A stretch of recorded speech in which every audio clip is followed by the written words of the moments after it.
Whoops.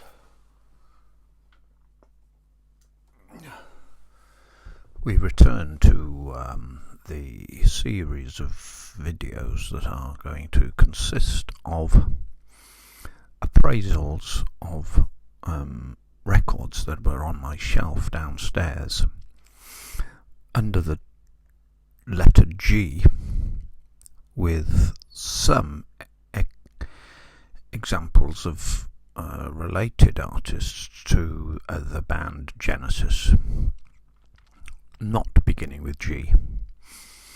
So the next album I've taken we're on video number 5.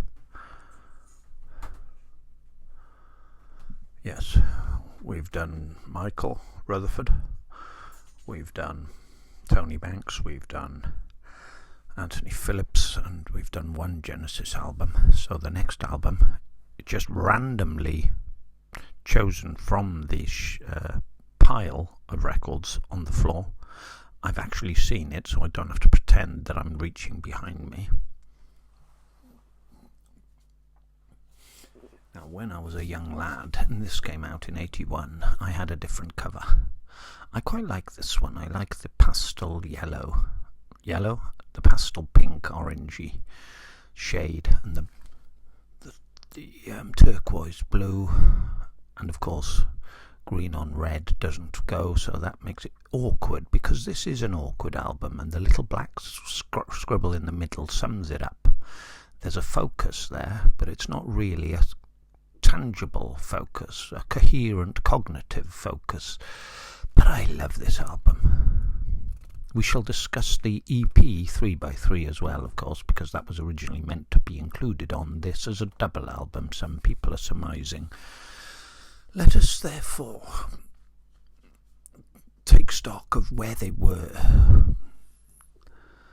Duke, we won't mention previous albums, we'll just stick to this. So the album opens with the title track, and I can remember being 15, listening to it in a caravan in West Wales, Gorllewin, Cymru, with my parents as it came on the radio, and I was overjoyed. The organ sounded so rootsy, the synthesizer sounded more like an organ, and I think that organ sound sums it up. It's far more urban and rugged and raw and garage band, and they didn't get any plaudits for it. Tony, I read recently he chose his sounds on this record a million miles away from everything else, and over the last, how many years? 46 years. Boys, bah, this album has just grown and grown and grown, but it makes other people groan and groan and groan, and I wish if they were to really put progressive music in the forefront of their minds, they'd realise what a jubilant, successful experiment this album was. The coda of the hit single Abacab, the title track, shows them. They're just having a laugh, jamming in their new studio. And yes, it doesn't explore as much as it should, but everything is trimmed back into a minimalist attitude which says, no, we're not going to show off, we're just going to create a vibe. And when you've got a drummer like Phil Collins, you don't need to show off. He keeps it real. And Mike Rutherford, he didn't need to do, all over the place. Although I wish he'd have shown off a little bit on his bass guitar, just to make the people who wanted Hackett back say, oh, but we've got Mike now, he's a bassist. He can show off. Because he showed off throughout his career with Genesis, didn't he? But no one really ranked him as high as Squire. Oh, no. And then you get these Dutch people saying boo to No Reply at All with the horns. What's going on there? It's ridiculous. Absolutely ridiculous. No wonder Phil got fed up with the people saying, you're not doing the same old stuff. Because Phil was, he was a star. He'd recorded Face Value, absolute classic. We might get to that in the pile. So no reply at all. What a bass line that is! That is so funky. What horns? Okay. You can kind of say that's a formula for the horns, but at the time it was an unused formula by the majority of my artists around the world, and only Genesis, Earth, Wind and Fire and Phil Collins had done it. Okay, and a few others I know, but you get the point. And then the disappointing Me and Sarah Jane, which has now been elevated into absolute madness cover version status. What a song that is. It's 6.5 minutes, and yet it chops, changes, starts, restarts, elevates, goes down, goes into a garage underground club, and then propels itself into the stratosphere like a jubilant Fountain of Salmas's anthem. I'm sorry, I'm referencing records that we haven't covered yet. And then we've got Keep It Dark, the most minimalist of riffs. Okay, they should have probably got rid of it during the verses or sometime during the song. But when you hear those gorgeous, surreal Salvador Dali synthesizers and Phil pretending to come from an admittedly imaginative outer space, you realize what a song it was. And the percussion, Keep It Dark, you can't go wrong with it. And then, to top it all off, on track 1 and 2, you got Dodo and Lurker back in the sea. Just everyone, go back into the sea until you've learned to appreciate this record. Go back, calm down, listen to whatever you want to do from the previous decade, and then listen to this properly. Forget all the history, forget all the political manoeuvring and the social structure of life. Listen to Dodo. Too big to fly. Dodo ugly. So Dodo must die. And then there's that bit with Darth Vader, or whatever they sing. Up until recently I had no clue. I heard so many misheard lyrics I didn't know where I was. But what? Meanwhile, Lurker comes in, and it was fab. It was funny. I wish Phil would have added more layers of percussion to the middle bit of Lurker, though, over the keyboard solo. I wish the keyboard solo would have just gone a bit more wild. A bit more Colony of Slippermen type of thing. But that is the price you pay for not repeating yourself. Have you got a sense of humour? Do you have a sense of humour? I've got a sense of humour because I'm talking with a red nose. Okay? I don't care. Phil didn't care. Tony didn't care. Mike didn't care. So that's why they did Whodunit, and it's absolute bliss.